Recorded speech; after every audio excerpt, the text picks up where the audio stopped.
Hai guys, jadi di video ini aku mau ceritain tentang pengalaman mistis aku.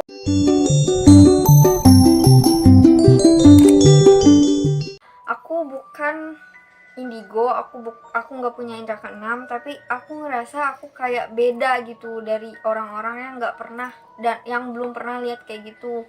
Aku bingung mau ceritain mulai dari mana, cuman kayaknya dari yang aku ingat dulu sempet sebelum aku sekolah itu sekitaran 4 atau 5 tahun dulu rumahku bukan di sini tapi di sampingnya rumah ini. Nah dulu tuh aku masih suka ngompol karena nggak mau ke kamar mandi. Nah tapi waktu itu aku ngeberaniin ke kamar mandi sendiri.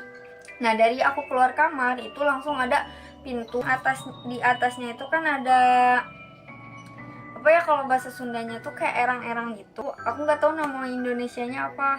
Aku taunya erang-erang di pintu, di atasnya pintu.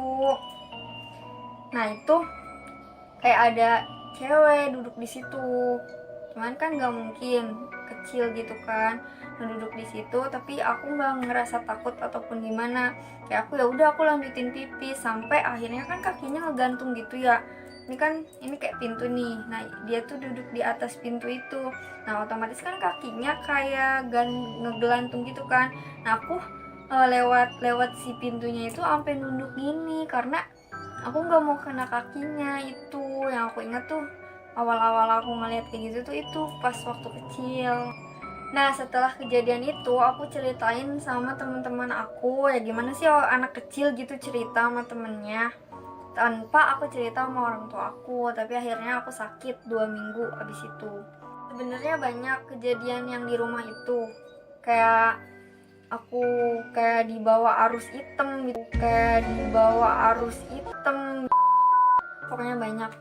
Nah terus aku mau ceritain pas aku pindah ke rumah ini. Kan di belakang rumah ini tuh kayak ada rumah kosong. Nah terus jendela aku yang kalau aku minum itu langsung kayak ngadep ke jendelanya. Nah terus kan aku minum, nah di jendela kosongnya itu ada itu yang itu loh, itu yang itu tangannya gini. Aku ngeliat, nah, kan ya udah biasa aja. Terus aku keluar sambil kayak biar nggak takut gitu loh, kayak nyanyi sambil nyanyi. Dulu tuh zaman-zamannya lagu Agnes Monica, cinta ini. Aku sambil nyanyi itu keluar dari dapur terus keluar rumah. Terus kayak kalau aku main sama teman aku ngeliat kayak gitu aku biasa aja. Kayak kalau misalkan ke luar rumah malam-malam kan rumahku masih sekitaran kayak kampung gitu. Nah kalau tiap keluar malam tuh ada hutan-hutan gitu ya, aku biasa ngeliat. Aku juga pernah kayak ngeboncengin itu. Jadi pas aku berangkat motor aku tuh kayak udah nggak enak gitu kan. Aku lagi dapat itu posisinya. Pas pulangnya aku ngerasa kok apa ya, kok kayak mulus, ini motor jalannya mulus banget kayak terbang, ini ada apaan, aku bilang gitu kan.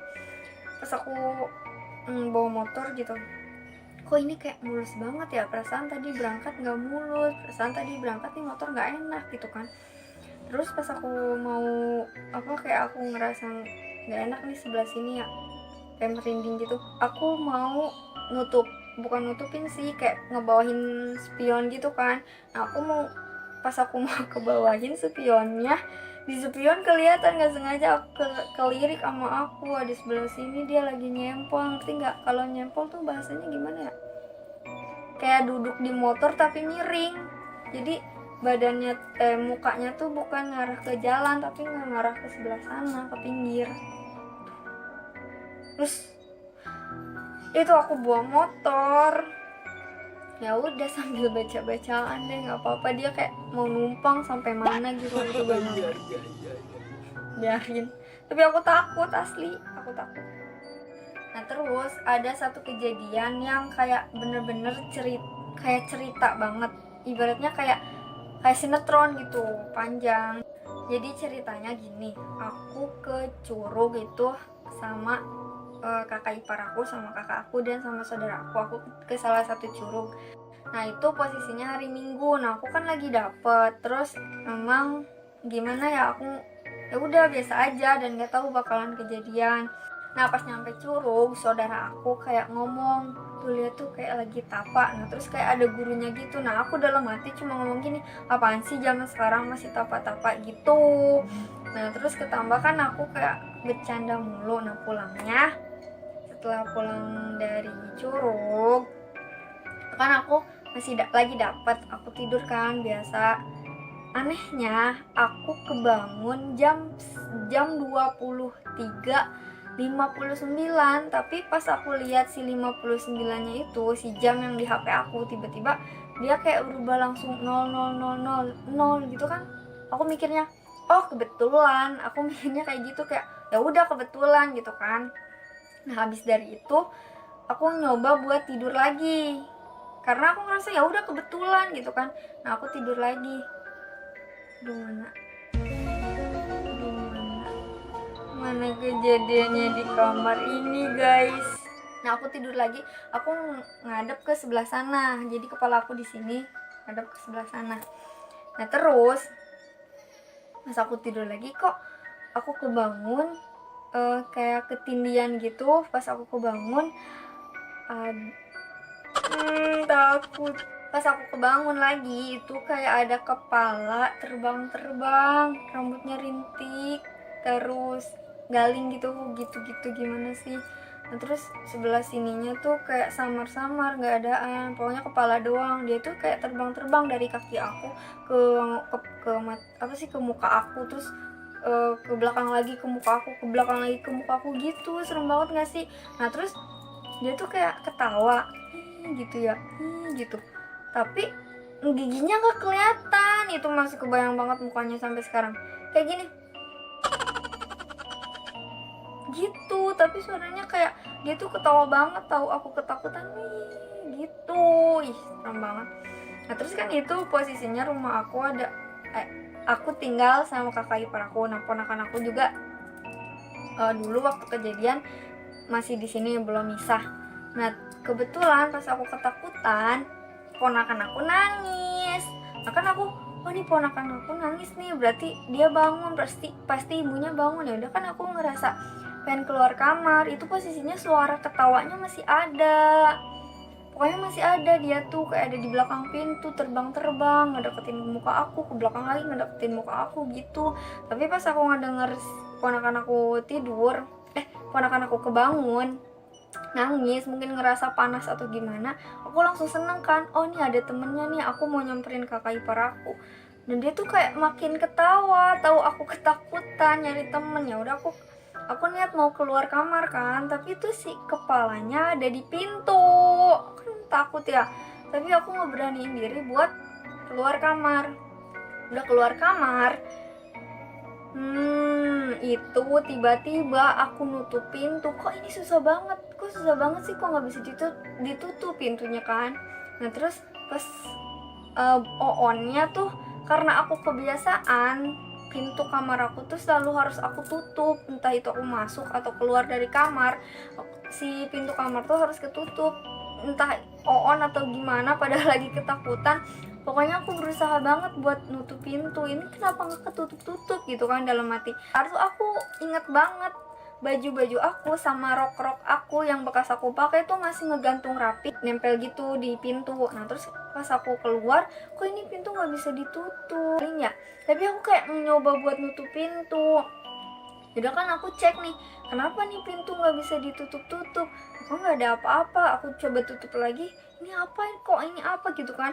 Nah aku cari, ternyata di atas, aku lihat di atas pintu tuh ternyata ada rok aku kayak ngegantung gini, ngerti nggak? Jadi biar nggak bisa ditutup pintunya. Aku bingung, itu kok rok kenapa tiba-tiba kayak gitu posisinya, padahal kan lagi ngegantung di belakang pintu. Aku ambil juga susah, aku tarik, akhirnya roknya bisa aku tarik kan. Terus entah emang oon atau gimana, bukannya cepet kabur ya, si roknya aku lempar kan ke kasur.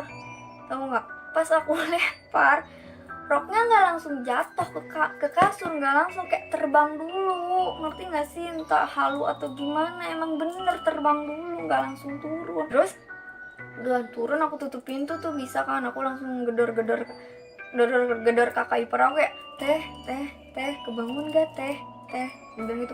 Ternyata dia bangun terus bukain pintu, aku sampai nggak bisa tidur lagi kan.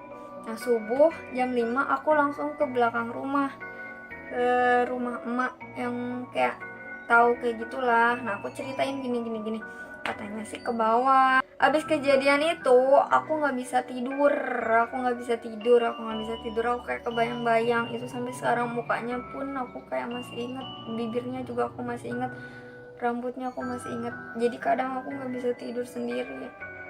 Nah abis kejadian itu pokoknya aku sekitaran 2 bulan lebih nggak tidur di kamar aku, karena ya aku ngerasa kayak takut aja gitu kan.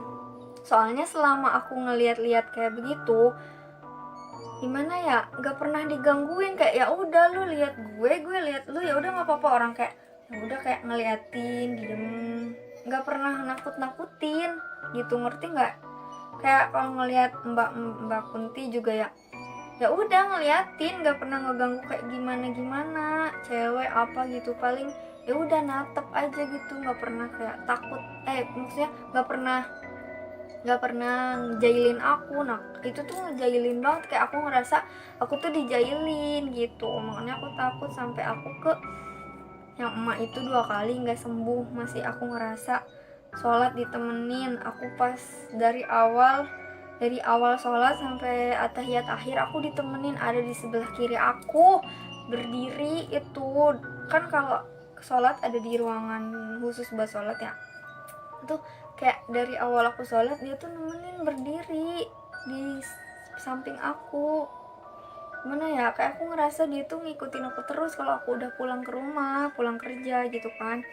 Nah terus aku nyoba ke ustadz orang sini juga, karena aku ngerasa yang emak itu nggak bisa, kayak nggak bisa gimana gitu. Aku kalau sambil berdoa sambil ngaji juga kan, kita ikhtiar, yang namanya ikhtiar ya. Terus ke ustadz juga nggak, itu kayak ngerasa masih digangguin, ngerti nggak? Kalau ke kamar mandi diikutin, terus bobo juga aku nggak bisa tidur sendiri, harus ditemenin sama orang tua aku. Kan aku kayak ya Allah, sampai kapan gak digangguin biar bisa bobo sendiri, biar nggak ngerepotin orang tua, biar nggak bikin pusing orang tua gitu kan. Nah terus aku ke ustadz yang apa ya, yang beda kampung dari aku. Terus aku dikasih saran buat bangun lagi jam 12 pas, kan aku cerita ini gini. Nah terus aku disaranin buat bangun jam 12 pas, terus disuruh minum air yang udah dikasih jampi gitu, terus disuruh mandi malam-malam. Sebenarnya sih aku minta pertolongannya sama Allah, cuman kayak ikhtiar aja gitu. Aku juga yakin kalau semuanya yang nyembuhin itu Allah, cuman kan yang namanya kita ikhtiar. Itu kan kejadiannya Desember 2018. Nah Februarinya, kan lagi Desember aku ngeliat kepalanya aja. Nah Februarinya tanpa tanpa aku dari mana-mana, aku nggak tahu, tiba-tiba ada lagi di pintu kamar aku. Dan itu kalian tahu nggak, cuma setengah badan coy, setengah badannya.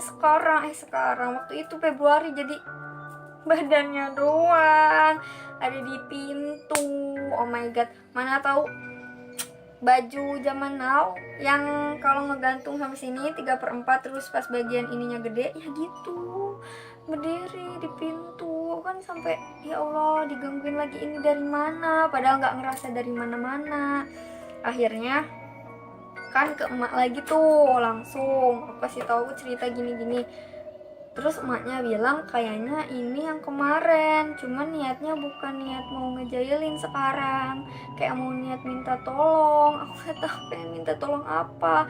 Terus habis kejadian itu yang badannya doang, aku ke ustadz yang beda kampung itu, sama beliau lagi. Aku kan minta pertolongan. Akhirnya beliau nggak ngomong apa-apa, cuman kayak senyum-senyum doang. Aku juga nggak tahu, nggak ngerti. Nah aku disuruh minum apa yang udah dikasih bacaan Al-Quran juga gitu kan. Akhirnya aku minum, ya nggak segampang itu, nggak langsung hilang. Aku kan habis kejadian itu nggak bisa tidur lagi sendiri di kamar. Nah, aku tidur di ruang tamu sama orang tua aku, dan kayak aku ngerasa yang si badannya itu tuh kayak ngeliatin aku, kayak di jendela, di pintu gitu, kayak nggak hilang-hilang. Tapi bukan aku halu, bukan, enggak.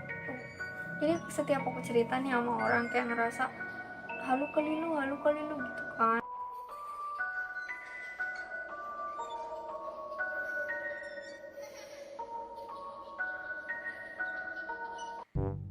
Mungkin cukup aja aku ceritanya. Maaf juga kalau masih berantakan ceritanya, karena aku baru banget cerita gini di YouTube. Makasih buat yang selalu support aku sayang sama kalian. Makasih banget yang udah mau nonton dari awal sampai akhir, meskipun ceritanya nggak jelas, kayak masih apa ya, kalau kata orang Sunda mah ngomongnya kayak masih balelo, salah mulu. Makasih banget udah mau nonton sampai akhir. Makasih juga buat kalian yang selalu support aku. Jangan lupa di komen, di like, di subscribe.